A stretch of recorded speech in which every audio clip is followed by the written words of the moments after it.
kehamilan, diagnosisnya seperti saya sampaikan kemarin bisa dinilai secara anamnesis. Anamnesis kira-kira apa?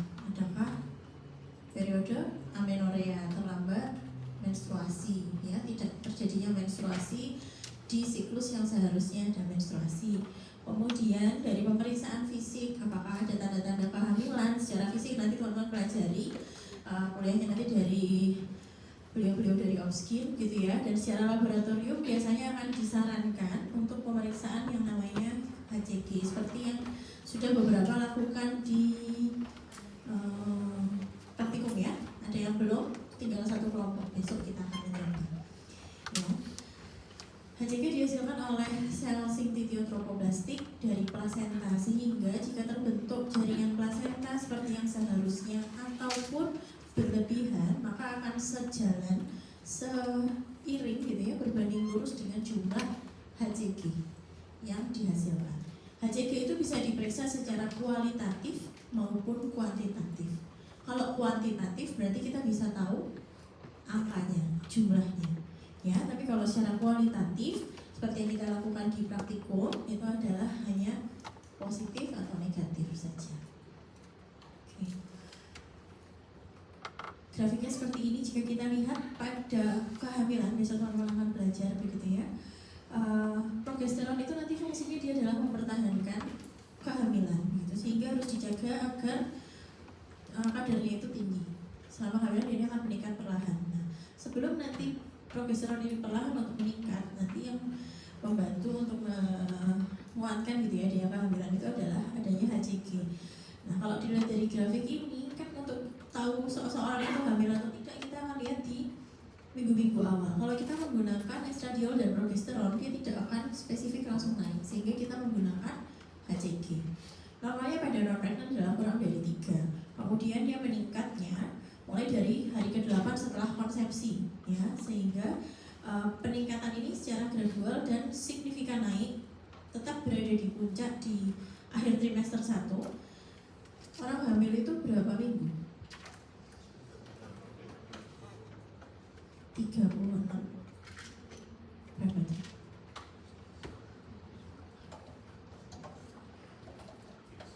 Lagunya apa? 9 bulan ibu mengandung, 9 kali 4 gitu. 9 bulan 10 hari. 1 bulan itu pasti 4 minggu atau ada yang 5 minggu? Ada yang 5 kan? Januari, beberapa bulan itu Oktober 31 itu bisa jatuh di 5 minggu. Sehingga ketika kita hitung dalam weeks, yang dibilang 9 bulan tadi adalah 40 minggu. Aterumnya, kehamilan itu dinyatakan aterum bisa dilahirkan itu normal itu adalah di 40 minggu ya. Mulai dari 37 sudah bisa lahir, tapi lebih bagus kalau ditunggu sampai 40. Sehingga kalau nanti teman-teman akan belajar cara menghitung kapan sih prediksinya lahiran, pernah gitu ya? Pernah punya kakak yang hamil, ini prediksinya lahir kapan? Nggak mungkin tuh, nggak Februari, Mei, melesetnya jauh banget, nggak mungkin. Pasti ya nggak Februari, Maret, ya pasti selisih 1 bulan ya, karena itu tadi bisa pada rentang 37 sampai 40 minggu ya. 1 trimester itu adalah 3 bulan berarti ya, sehingga kan 9 bulan dibagi jadi 3 trimester. 1 trimester 3 bulan, sekitar 12 sampai 13 minggu. Sehingga HCG ini kalau kita bisa bilang puncaknya adalah pada trimester pertama. Mungkin seperti saya sempat sampaikan kemarin, pada trimester kedua dan ketiga HCG tidak punya kepentingan yang cukup baik, karena ya perutnya sudah terlihat misalnya begitu ya, sudah ada tanda-tanda kok sering capek, mudah lelah, kemudian ada anemia gitu ya, muntah-muntah, nafsu makan menurun ataupun meningkat begitu ya, berat badan terlihat bertambah. Nah itu secara pemeriksaan fisik saja sudah terlihat bahwa seseorang ini sedang menjalani fase kehamilan. Sehingga pada fase yang ini juga kalau kita hitung secara kuantitatif nanti dia akan menurun. Iseng aja nih nanti punya istri gitu ya, bapak-bapak ini gitu ya, kita tiap bulan cek HCG kuantitatif. Saya membuktikan slide kuliah dokter Nita ini benar apa enggak gitu. Terus dia kok turun ya, jangan bingung, karena memang secara grafik seharusnya dia turun. Misalnya dari puluhan ribu dia turun nanti hanya ke ribuan saja.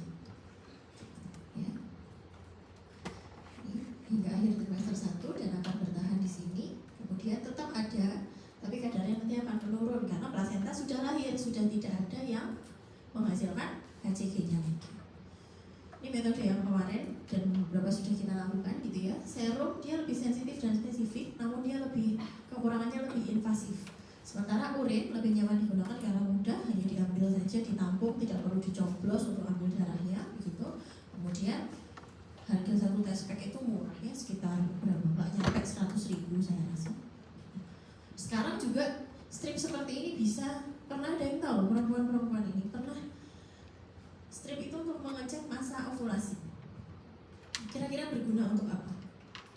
Masa ovulasi itu nanti namanya masa subur, sehingga berguna untuk family planning gitu ya. Kalau ternyata dia mau dia siklusnya irregular, saya mau tahu saya suburnya kapan, mendekati ovulasi nanti melakukan hubungan seksual supaya lebih tinggi keberhasilan untuk menjadi kehamilan begitu ya. Itu gunanya. Nanti yang diuji apa ya, bukan HCG kalau dari itu, LH dan FSH. Besok teman-teman belajar tentang pemahaman ini ya.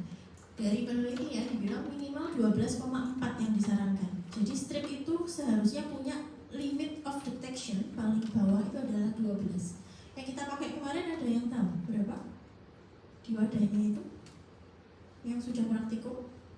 3 kelompok strip hamil yang dicelupkan tadi ada angkanya di depan, minimal berapa ibu? Pura-pura belum praktikum. Besok saya tunggu di lab lagi kalau pura-pura belum praktikum. Berapa angkanya?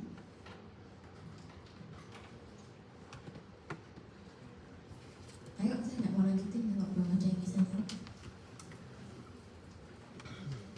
Berapa angkanya? Jangan tebak-tebak berhadiah. Ayo, rak mocok berarti.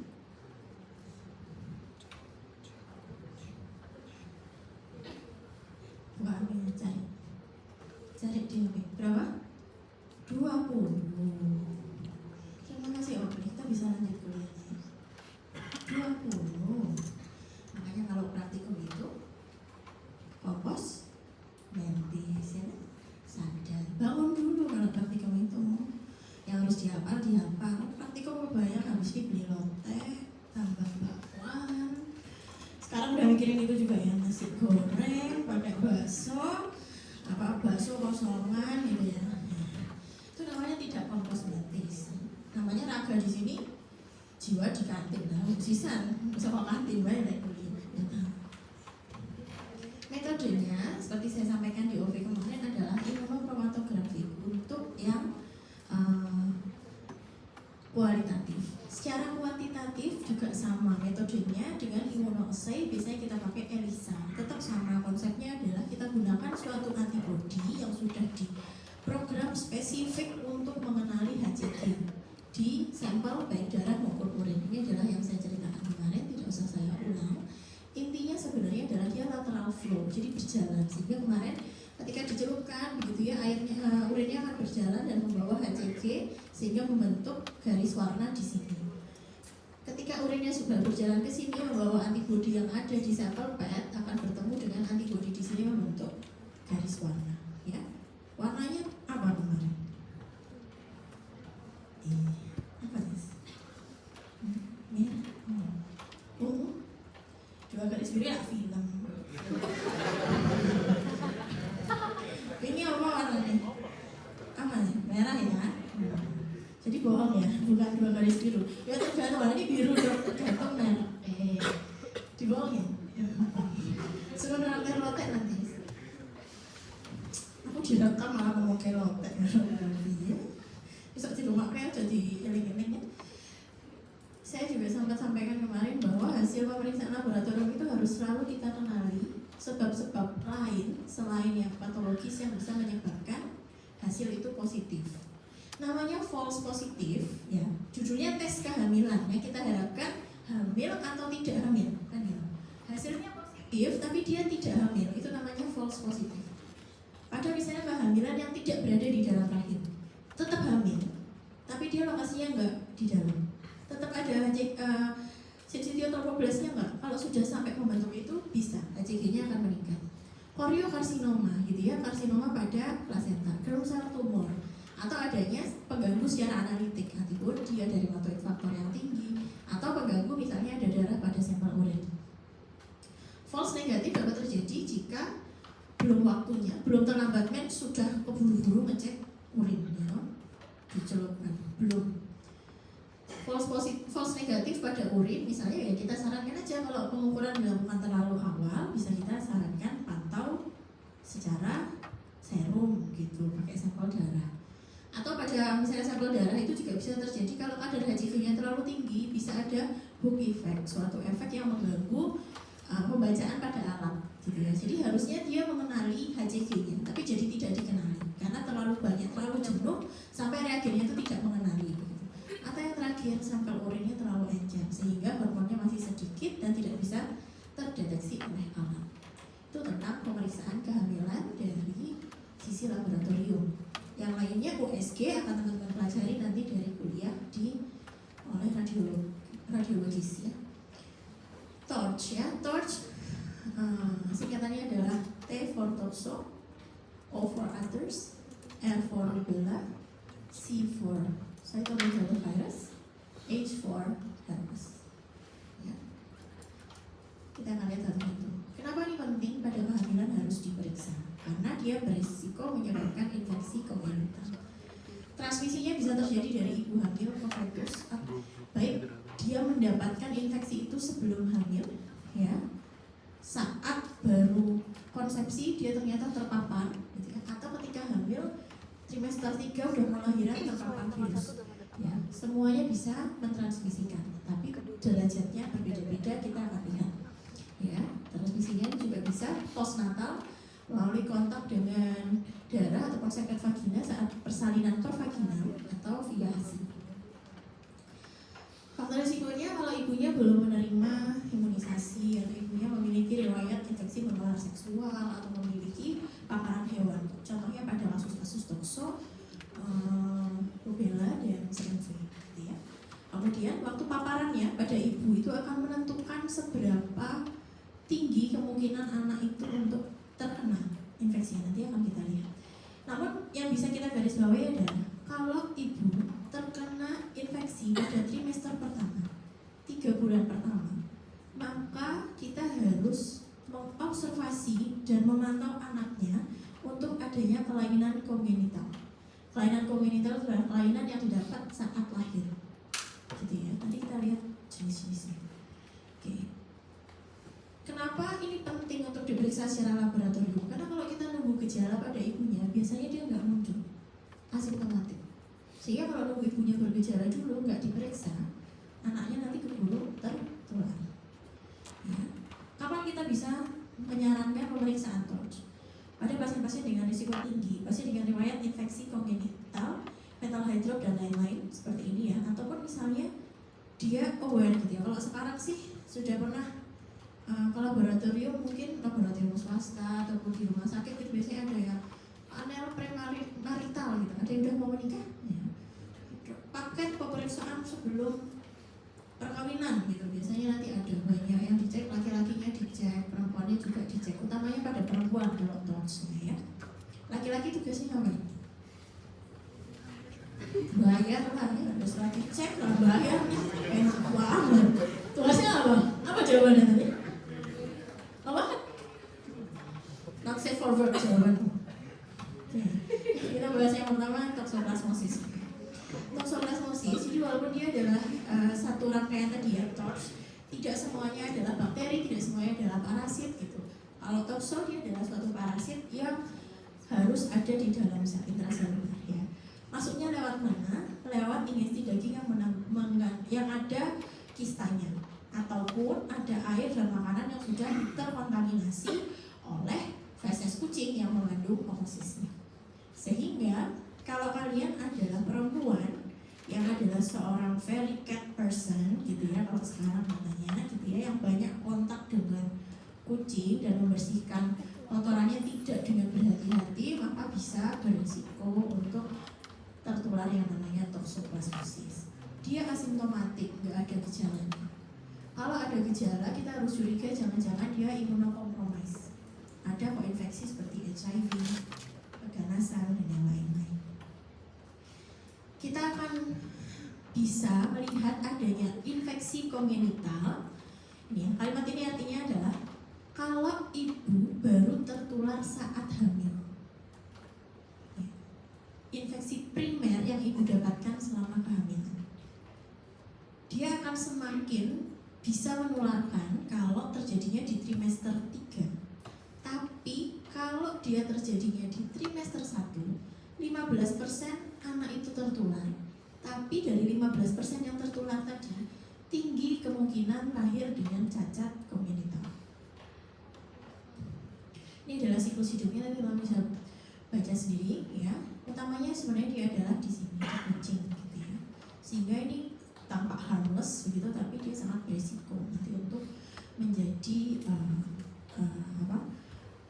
membantu penularannya begitu. Kemudian ada makanan-makanan yang memang sudah mengandung oosis tadi, itu juga bisa ya. Dia larinya kemana? Nanti kita lihat klinisnya.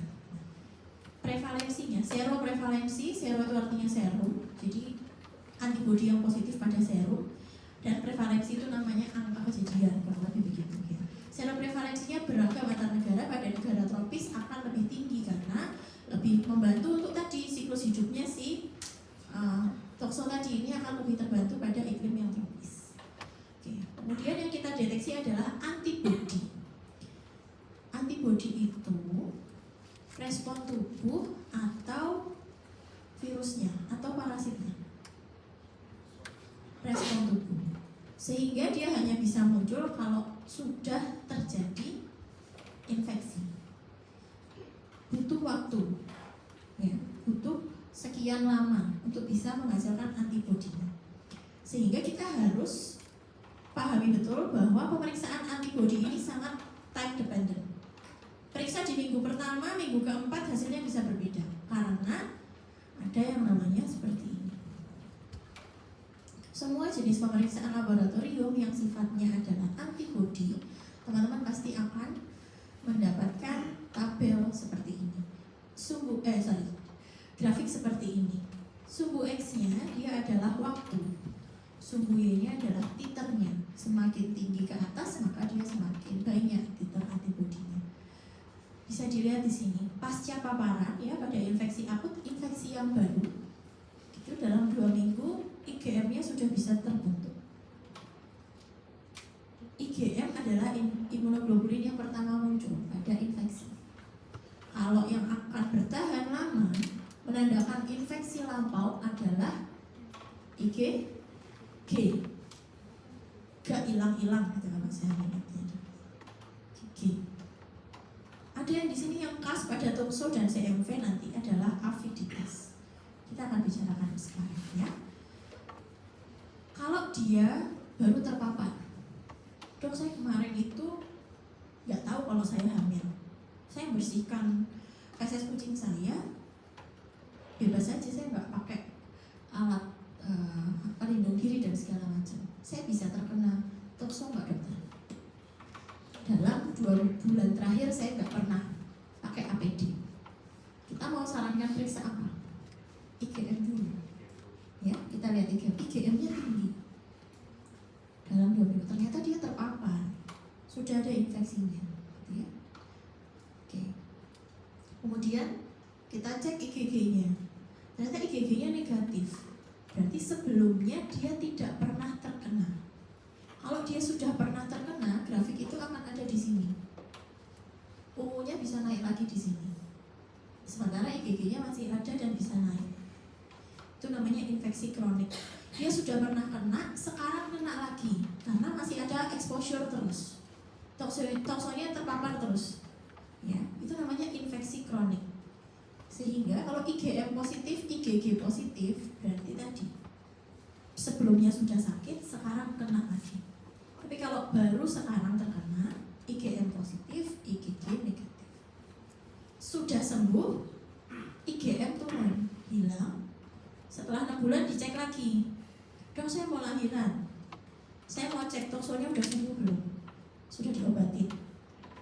Ternyata IgG-nya positif, IgM-nya negatif. Sudah sembuh? IgM-nya udah negatif, IgG-nya positif, sudah di sini, ya. Jadi dia respon pengobatan adalah serokonversi dari positif jadi negatif. Nanti dibaca, ya. Ini nanti dibaca. Oke. Sorry. Nah, ada yang namanya aviditas. Tadi pasien diperiksa IgM IgG-nya positif. Kita mau tahu IgG yang terbentuk ini dari infeksi 6 tahun yang lalu, 1 tahun yang lalu, 1 bulan yang lalu. Kita mau tahu sembuhnya dia, fase sembuhnya ini terjadi kapan. Kalau sudah 6 tahun yang lalu, sudah bertahun-tahun, aviditasnya akan kuat, ya. Jadi akan namanya high avidity. Tapi kalau dia low avidity seperti pada ini, dia barusan aja kenanya. Oh, ibu ini sudah terkena infeksi, tapi yang infeksi yang terjadinya 3 bulan yang lalu misalnya, atau baru 1 tahun, sehingga aviditasnya belum kuat, ya. Tapi kalau dia udah bertahun-tahun, IgG-nya aviditasnya akan tinggi. Misalnya sekarang dia datang, dok, saya dulu pernah kena tokso 5 tahun yang lalu, saya mau hamil, saya boleh dicek dokter untuk saya sakit tokso apa enggak sekarang. Ternyata interpretasi dokternya adalah dia tidak sakit, tapi dia pernah sakit yang sebelumnya, dan betul terjadinya 5 tahun yang lalu. IgM-nya negatif, ya, dia tidak sakit, dia pernah sakit, IgG-nya positif, IgG terbentuknya 5 tahun yang lalu, sudah lama, aviditasnya tinggi. Itu yang pertama. Yang kedua, datang lagi ibu mau program hamil. Dok, saya pernah punya tokso, baru selesai pengobatan 3 bulan yang lalu. Atau sekarang sedang ongoing pengobatan, dok, saya mau lihat, saya udah negatif belum? Diperiksa. Oh, ibu IgM-nya sudah negatif, sudah ada respon pengobatan, infeksinya tidak terjadi lagi sekarang. Apakah saya sudah punya kekebalan, dokter? IgG-nya positif. Betul, ibu sudah punya kekebalan, IgG-nya positif, tapi aviditasnya lemah karena dia baru saja terbentuk setelah diterapi. Bisa dipahami? Bisa. Aviditas yang tinggi menandakan sudah lama. Pentingnya apa aviditas ini?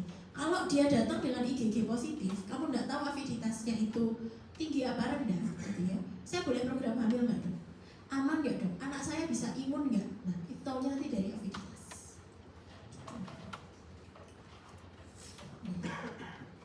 Aviditas tadi semakin tinggi, maka ikatan antibodinya berarti semakin kuat, sudah terjadi di masa lalu. Oke, ya. Kemudian, ini adalah gambaran klinisnya. Ya. Anak pasien ternyata lahir dengan hidrosefalus karena dipaparan di trimester 1. Ya. Kemudian tampak ada intracranial calcification dari CT scan. Dari pemeriksaan mata ditemukan chorioretinitis. Maka ini adalah suatu trias dari toksoplasma. Di luar negeri biasanya tidak cukup dengan serologi, ya, biasa langsung bisa kita konfirmasi, kita cari parasitnya ini, ya, ada mikroskop medan gelap. Oke. Itu adalah tokso. Ya. Yang kedua adalah rubella. Rubella adalah suatu virus. Virus komponennya selalu ada either DNA atau RNA. Ya, rubella adalah suatu virus ssRNA, single strand RNA virus. Ya, jadi yang ada di dalam sini adalah RNA. Dia bisa masuk ke tubuh manusia lewat droplet, respirasi. Ya, dan reservoirnya bukan dari hewan, tapi dari manusia. Jadi dari satu manusia ke manusia lain bisa menularkan rubella. Transmisinya, ibunya tiba-tiba batuk pilek, ya, dikira viral biasa. Ternyata kalau ibu hamil itu imunokompromis nggak kira-kira? Sistem imunnya stabil, sehat, atau dia terganggu? Kehamilan itu fase imunokompromis atau tidak? Iya, karena sistem imunnya harus fight untuk 2 orang di situ, mempersiapkan kehamilan yang baik, gitu ya. Nah, ibu terpapar infeksi rubella 1 bulan bulan sebelum konsepsi hingga trimester kedua, maka akan berisiko adanya transmisi ke fetus. Dia terkena di trimester 1, 85% pasti anaknya kena infeksi. Tapi kalau dia kenanya di akhir trimester 2 ataupun di trimester 3, maka semakin kecil kemungkinannya. Beda dengan tokso tadi. Tapi kalau pada tokso selalu diingat, walaupun dia angka transmisinya rendah di awal kehamilan, tapi resiko menjadi infeksi kongenital itu sangat tinggi. Ya. Rubella ada vaksinnya, ada. Pada anak-anak itu digabung biasanya dengan campak, ya, measles, mumps, and rubella (MMR). Ya, campak, gondomen, dan rubella. Okay. Rubella sindrom bedanya kalau tadi hidrosefalus, ini mikrocephalus. Ada gangguan jantung. Kalau yang tadi ada intracranial calcification. Ini pada mata bukan chorioretinitis, tapi dia katarak. Ini adalah CRS, congenital rubella syndrome. Tahu ya gimana? Tadi dia ada gejala tuh di bapil gitu ya, batuk pilek, terus ada limfadenopati, terus kok ada demam, terus ada ruam gitu ya muncul di sini. Gejala khas viral lah, demam, nyeri sendi, kemudian ada limfadenopati gitu ya. Diuji ternyata kita cek IgM-nya akan terbentuk setelah infeksi dan tetap positif sampai bulan ke-6. Tapi hati-hati, dia habis vaksin, jangan langsung dicek IgM-nya karena bisa menyebabkan positif palsu. Beberapa negara membutuhkan vaksin MMR ulang ketika kalian akan menetap ke sana atau exchange mungkin for a while gitu ya. Biasanya dia minta ditambahkan beberapa, dan itu tergantung dari negaranya. Nah, dan Eropa itu beberapa yang lain yang kakak muka Malta ingat saya, dia juga harus buat mata ya. Nah, itu dia minta MMR vaksinnya gitu, dan harus ada buktinya. Nah, kalau dia habis vaksin itu jangan kita cek IgM-nya, nanti bisa positif, tapi bukan berarti dia terinfeksi. Selain dari serologi, sebenarnya kita bisa periksa ada cairan amnion. Jadi ibu hamil nanti ada cairan ketuban, ya itu diambil. Tapi kebayang nggak cara ngambil cairan ketuban? Pakai jarum dari bawah, harus steril segala macam, harus pas, tidak menusuk bayi, tidak melukai segala macam, sehingga prosedur ini sangat invasif. Walaupun prosedur korio amniosentesis ini kalau di luar negeri teman-teman itu nanti bisa lihat itu sudah sangat rutin dilakukan. Kalau di kulturnya di Eropa, Amerika begitu ya, kan banyak kehamilan yang usia risiko tinggi, 35 tahun ke atas baru hamil gitu toh. Nah, ibu-ibu dengan kehamilan risiko tinggi ini bisa anaknya juga berisiko mengalami cacat kongenital, sehingga biasanya disarankan diprogramkan adalah korio amniosentesis diambil. Tapi kalau pada usia-usia di bawah 35, biasanya korio amniosentesis itu tidak rutin dilakukan. Kalau dia merupakan setelah dianamnesis dia resiko tinggi untuk ada rubellanya, pernah tokso dan yang lain, mungkin dia lebih rentan untuk mengalami rubella. Ya, kita deteksi dengan RT-PCR. Rubella ini tampak mudah.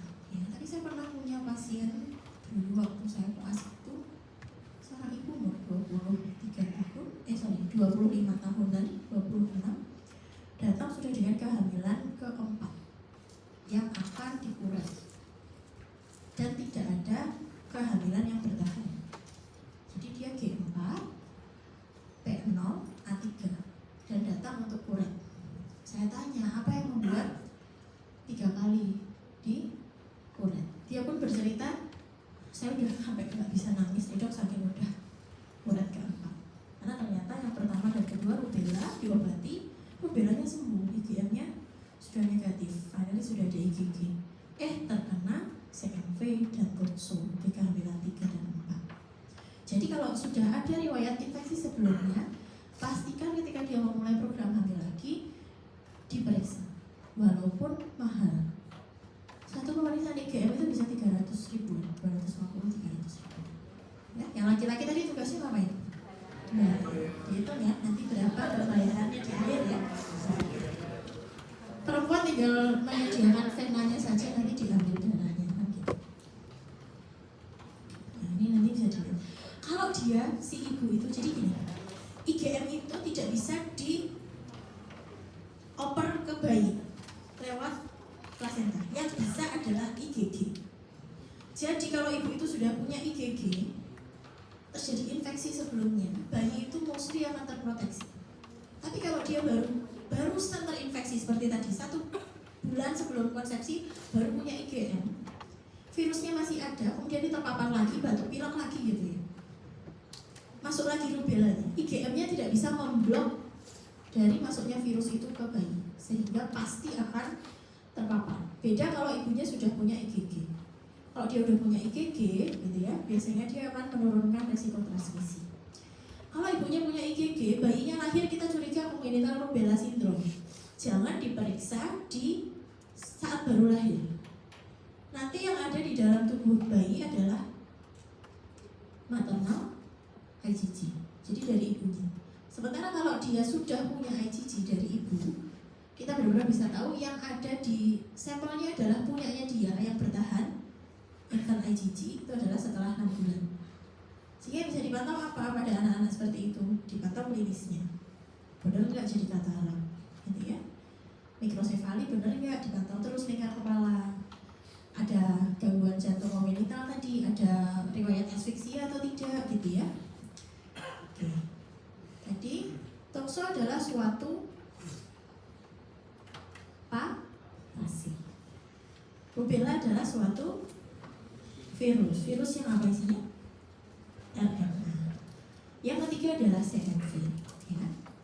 Termasuk kelompok herpes viridae, tapi dia bukan herpes virus. Jadi kalau kita bilang herpes simplex virus itu HSV adalah hal yang setelah ini kita bahas. Tapi kalau bilang herpes viridae nanti familinya banyak. Salah satunya adalah CMV. Angkanya cukup tinggi, 2%. Ya. Kalau kita periksa di sini, mungkin saja akan ada kans yang positif untuk CMV-nya. Karena CMV bisa terpapar dari saliva, cairan semen atau sperma, darah, urin, dan sekret serviks. Contoh paling tinggi adalah yang tinggal di asrama misalnya, bayi-bayi di daycare, ya, yang kerja di kantor, pantry-nya jadi satu, alat makannya bertukar-tukar.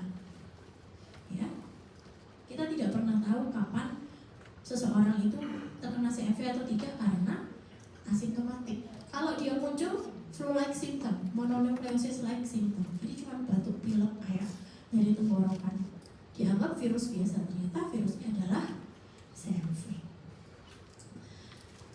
Ini yang saya bilang, pada populasi normal, kita anggap ini adalah populasi normal ya, IgG-nya nanti dicek, bisa aja sudah ada IgG anti CMV, tapi harus hati-hati ya. Kalau IgG-nya tinggi, kita bisa cek juga yang namanya aviditas pada CMV. Tadi yang bisa dicek aviditasnya yang mana? Tokso atau rubella? Tokso. Ya, selain tokso adalah CMV. Ya. Kalau kita bisa tahu IgG-nya positif, ini infeksi sekarang apa dulu? Kita cek aviditasnya. Ya, aviditas dari IgG ini tinggi, ternyata dia terkena CMV-nya udah jauh dulu. Dok, nanti saya kalau hamil, saya masih mau nikah 3 bulan lagi. Kan saya pengennya dalam 1 bulan pernikahan saya sudah hamil, dokter. Sudah aman nggak kalau saya hamil? Anak saya beresiko terkena CMV nggak kalau IgG-nya saya aviditasnya tinggi? Penjelasannya adalah tidak, karena tidak beresiko, karena IgG yang tinggi tadi sudah bisa memblok untuk transmisi dari ibu ke fetus, karena IgG bisa lewat di plasenta. Anaknya lahir dicek IgG, IgG-nya dia atau IgG-nya ibu? Ibu, itu yang diingat dulu ya. Sehingga kalau ibu sudah lahir dengan, ibu hamil dengan IgG yang positif, harus dipastikan apakah infeksinya terjadi di masa lampau atau masa sekarang. Suara saya mendayu-dayu ya. Yang udah tidur coba dibangunkan daripada saya yang bangunnya. Ya, aku paling nggak senang membangunkan yang bubuk, nanti nggak kaget ya kan? Kaget, nanti dikira saya gerebek sahur. Udah jamnya beli lotek dong, gitu kan? Ya, kita sabar sebentar lagi. Ya guys, udah pesan GoFood ya? Oh, udah pesan GoFood ya? Ya. Kemudian kalau kita, karena tadi dia adalah suatu virus, kita bisa tahu kadar virus virus pada darah yang kita sebut adalah viremia. Kita bisa periksa dengan PCR, tapi tidak semuanya punya. Sehingga kalau ibu itu dia, dok pasien saya ini IgG-CMV-nya positif, IgM-nya positif juga, anaknya beresiko untuk mengalami transmisi karena IgG-nya aviditasnya lemah. IgG-nya ada tapi baru. Jadi saya mau cek anaknya ini berisiko nggak, ada nggak virusnya, gitu ya. Kita bisa cek namanya antigenemia CMV. Sampelnya bisa amnion lagi tadi, urin juga bisa. Ya. Timeline-nya sama, pasti IgM dulu baru IgG. Kalau di sini mungkin lebih jelas dibandingkan yang toxo tadi kita lihat. Seseorang datang dengan di sini berarti IgM-nya positif atau negatif kalau di sini? IgM positif. IgG-nya cut off-nya untuk dibilang positif adalah segini misalnya. IgG-nya positif nggak? Positif. Tapi aviditasnya ternyata lemah. Infeksinya baru sekarang, atau sudah pernah infeksi tapi baru saja, atau sudah pernah infeksi tapi lama? Sudah pernah infeksi baru saja, karena aviditasnya rendah. Bingung pemirsa? Bingung? Enggak? Kita lihat yang kedua, ya. IgG-nya positif nggak kalau di sini? Positif. IgM-nya negatif. Perlu cek aviditas? Perlu. Hasilnya ini tinggi. Jadi jawabannya sedang infeksi, sudah pernah infeksi baru saja, sudah pernah infeksi tapi sudah lama. C. Sudah pernah infeksi tapi sudah lama. Gampang kan? Besok kalau baca soal ini terngiang-ngiang wajah saya. Ngomong apa ini dokter minta ya? Elenge lotek emang. Enggak loh ya. No hard feeling. Enggak. Asul. Marah. Mutung. Kamu tahu nggak? Ngambek lagi. Udah nanti kita beli nasi goreng ya. Malah ditawan. Ya sini yang ketiga. IgG positif nggak? Positif. IgM-nya pernah infeksi nggak pasiennya? Sekarang lagi infeksi nggak? Iya, karena keduanya positif. Aviditasnya tinggi. Infeksi yang sebelumnya barusan atau sudah lama? Sudah lama. Itu artinya. Toxo pun sama interpretasinya. Oke? Ya, nanti didengarkan lagi rekamannya. Kita lihat dulu. Ya. Wanita hamil tanpa antibodi CMV ya, bisa mengalami berisiko untuk mengalami infeksi primer itu 1-4%. Dari 1-4% ini 30-50%-nya bisa berisiko mengalami infeksi pada bayinya. Dari 30-50% yang terinfeksi tadi, ya, 90%-nya asimptomatik. Yang simptomatik cuma 10%. Dari yang simptomatik 10% tadi, mostly akan ada sequelanya. Ya, lanjutan, gejala klinisnya pada anak. Ada infeksi kongenitalnya. Tapi yang tinggi tadi asimptomatik, mostly dia akan normal. Ya, sehingga kalau kita lihat pada grafik yang di sini, pada alur yang di sini, ibu hamil dengan antibodi CMV, ketika dia terjadi reinfeksi atau reaktivasi selama kehamilan, akan terjadi resiko fetal infection 2%. Karena apa? Kalau dia sudah punya IgG tadi, angkanya akan lebih rendah infeksi pada fetusnya. Karena di sini dia udah punya IgG ibunya. Anaknya dari terbentuk dia sudah dipaparkan sama IgG ibu. Walaupun dia terjadi infeksi ulang, tidak akan kena ke anaknya CMV-nya. Karena sudah punya IgG dari ibu. Oke, nah tadi terjadi 2% infeksi. Mostly akan asimptomatik dan mostly akan normal. Sebenarnya aman. Tapi kalau dia simptomatik harus sangat dipantau apakah akan terjadi sequela atau tidak. Klinisnya apa? Ya, impairment visual, gangguan visual. Beda dengan toxo tadi yang hidrosefalus, dia adalah mikrosefali. Dan retardasi mental itu adalah khas pada infeksi CMV. Retardasi mental hanya bisa terdeteksi setelah over the years. Kan harus dipantau untuk perkembangan anaknya. Sehingga pada ibu-ibu yang dengan CMV tadi, kenapa kok disebutnya sequelae? Karena beberapa baru bisa dinilai setelah sekian waktu. Nggak bisa dengar dok ya, emang belum tahu, belum bisa ngomong, kita nggak bisa cek dia tuli atau tidak misalnya. Tapi sekarang sudah bisa dideteksi dengan BERA ataupun audiometri ataupun yang lain ya. Lahir dengan berat badan lahir rendah gitu ya, ada kejang, kemudian ada gangguan koordinasi karena tadi berhubungan dengan adanya brain abnormalities. Biasanya dia juga bisa ada hepatosplenomegaly. Oke, dua terakhir ini adalah herpes. Tadi walaupun CMV termasuk herpes viridae, di sini dia adalah yang lebih pantas gitu disebut sebagai HSV karena dia memang namanya adalah herpes simplex virus. Ada tipe 1 dan 2, kita menyebutnya 1 kalau terjadinya di atas pinggang. Ulusnya terjadi di atas pinggang biasanya tipe 1, di bawah pinggang, di area selangkang, di genital gitu ya. Maksudnya dia adalah HSV tipe 2. Kalau seperti ini, mana yang lebih berisiko tertular pada anak? Tipe 2 ya. Oke. Simptomnya apa? Ada lesi di kulit dan mukosa. Dari ibu hamil ke anaknya risikonya 33-50%, cukup besar ya. Sehingga kalau ini dia ibu yang mengalami herpes genital primer sekian, tapi kalau dia sudah pernah sebelumnya gitu ya, dia akan di kehamilan berikutnya sekitar 3%. Oke. Semua individu yang memiliki antibodi HSV2 positif akan berisiko mentransmisikan tadi dan terjadi infeksi pada anak 33-50%, baik via persalinan ya. Jadi sehingga kalau tahu ibunya itu punya herpes, sebaiknya jangan lahir per vagina. Kontak bayi dengan lesi itu nanti akan berisiko membuat bayi mengalami infeksi herpes. Kita tahu dari mana? Kita di torch satu panel tadi ya, IgM, IgG, anti HSV. Berapa nih? 500.000 gitu. IgM, IgG, anti HSV2 500 lagi. Terus kita hitung kan, tadi janjinya mau hitung nih. Tokso apa tadi? IgM, IgG dan aviditas 750. CMV sama ya toh? IgM, IgG, aviditas 750 lagi. Rubella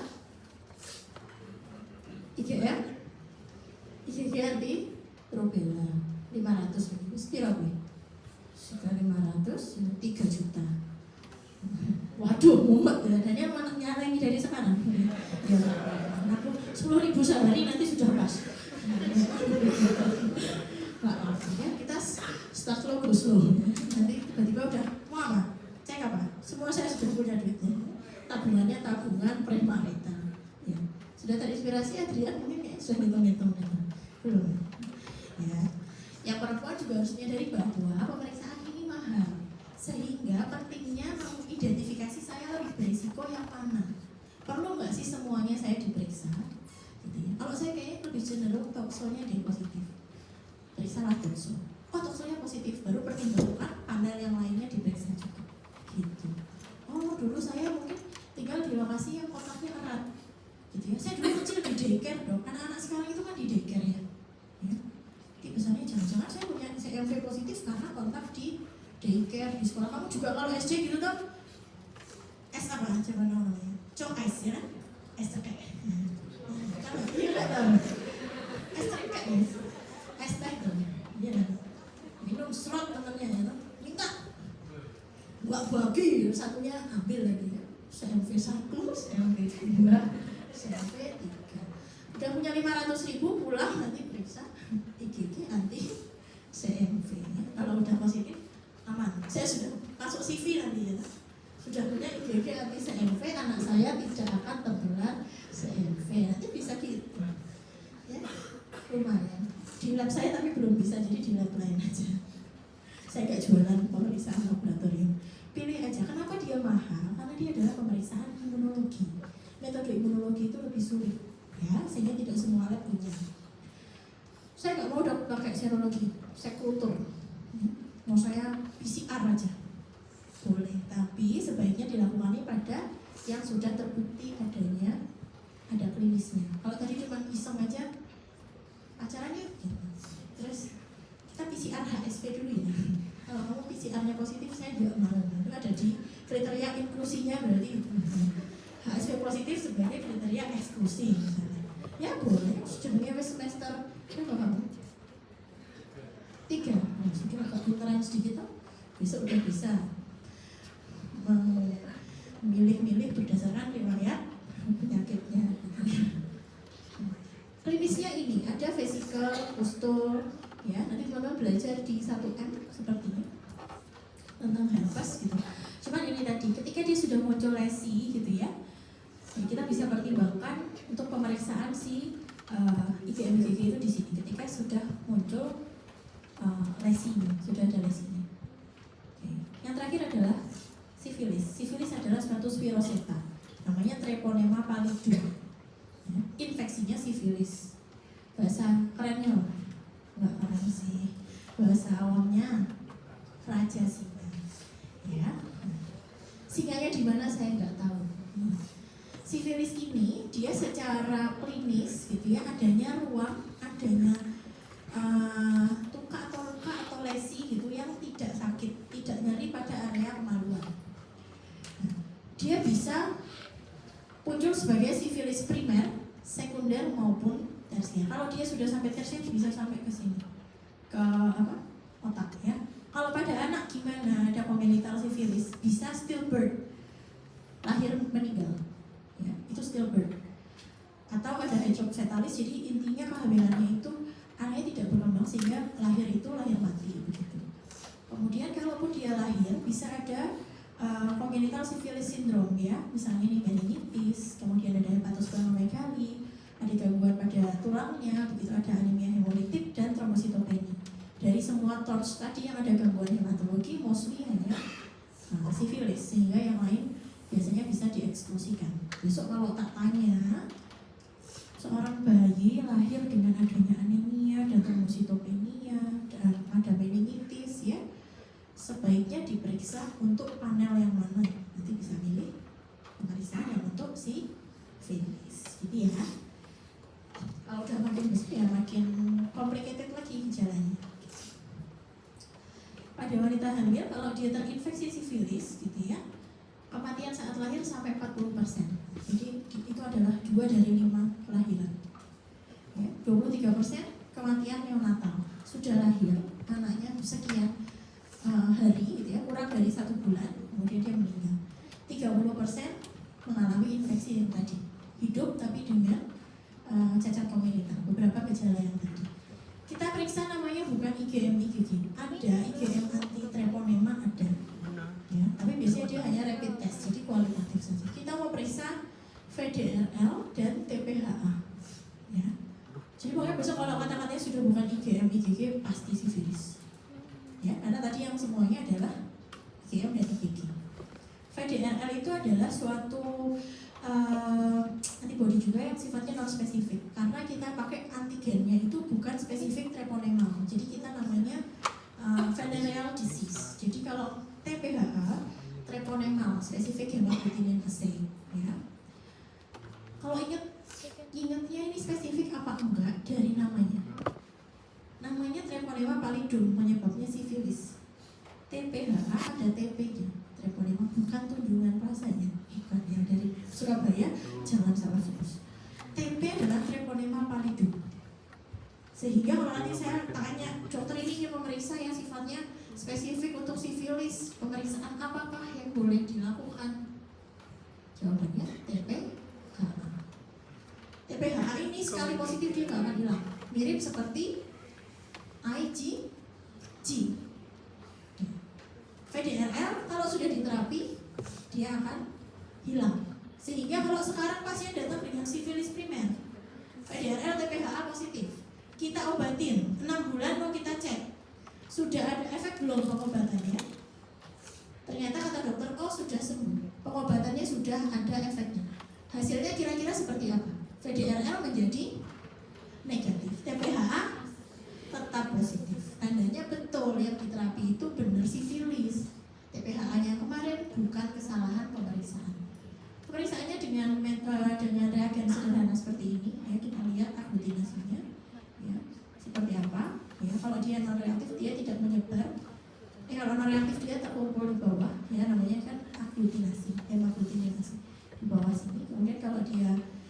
menyebar begitu, maka dia adalah reaktif. Oke.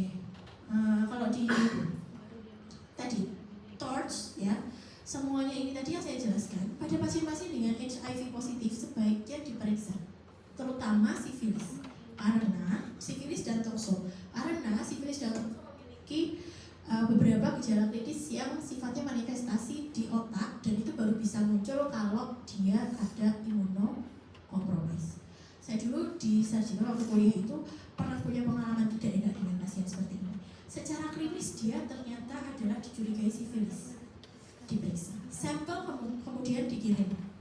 Datangnya dia dari mana? Kalau dia datang dengan ulkus atau lesi pada kelamin, dia biasa dari poli mana? Poli kulit, ya, kulit dan kelamin. Dia datang tuh pasien. Jadi pasti ada poli IMS, pasti infeksi menular seksual. Kebetulan hari itu ada 5 pasien dari poli kulit yang sub infeksi menular seksual.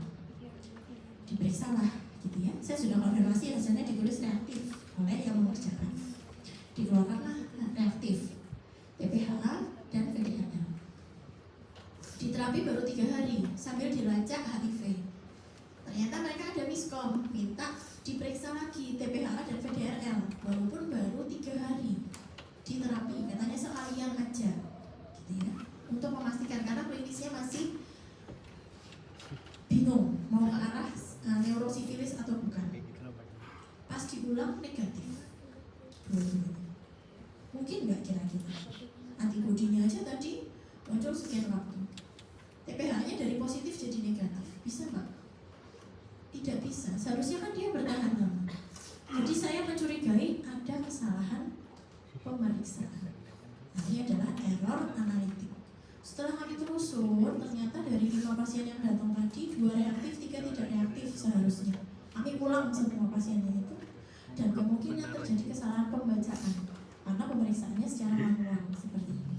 Jadi sampel A dan B harusnya positif. Sampel yang ini C harusnya negatif, tapi dia baca sumuran punya yang B. Kesalahan pembacaan diinput sebagai reaktif. Kok delalahnya dokternya periksa lagi, gitu.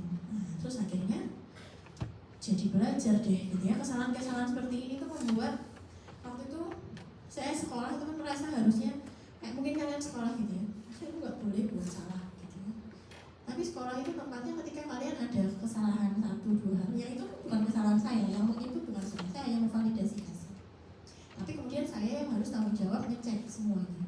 Karena dokter jadi penanggung jawab dimanapun itu, dokter pasti jadi penanggung jawab. Yang mengerjakan akan berlindung di belakang dokternya, gitu. Jadi ya udah, kita belajar aja untuk bagaimana bicara dengan klinisi, menyampaikan ada kesalahan dalam pengerjaan dan penginputan yang betul adalah sudah kami pastikan ternyata hasilnya itu negatif atau non reaktif keduanya. Ya akhirnya klinisi bisa menerima dan kemudian diplankan bagaimana terapinya selanjutnya, dilanjutkan atau tidak terapinya, apalagi yang mau dilacak seperti itu. Dari situ saya belajar, oh ternyata bisa ada kesalahan-kesalahan seperti ini. Jadi kesalahan-kesalahan itu tidak untuk membuat kecil hati, gitu ya.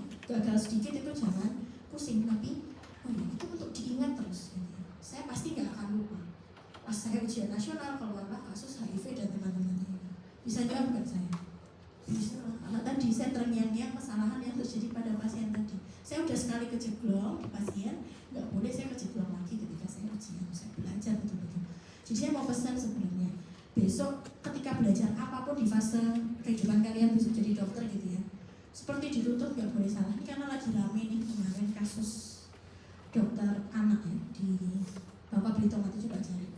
Diproses tidak bisa dilindungi secara profesi dan segala macam. Kemudian para spesialis banyak berbicara lah intinya. Makin jadi spesialis tuh harus 24 jam on call, nggak boleh ada kesalahan sedikit. Padahal kesalahan itu pasti manusiawi, gitu ya. Dan jadikan kesalahan tadi itu pembelajaran. Sudah gelarnya tirik-tirik, tahu tirik-tirik ya, panjang banget gitu ya, tulisnya sampai 2 halaman gitu, enggak 2 halaman, 2 baris gitu. Bisa nggak melakukan kesalahan? Ya bisa. Tapi siapa yang bisa belajar dari kesalahan itu nanti bisa lebih baik lagi pasti ke depannya. Nah, nanti sama seperti yang mirip seperti yang tadi, ada yang namanya IgM-IgG treponemal ataupun non treponemal.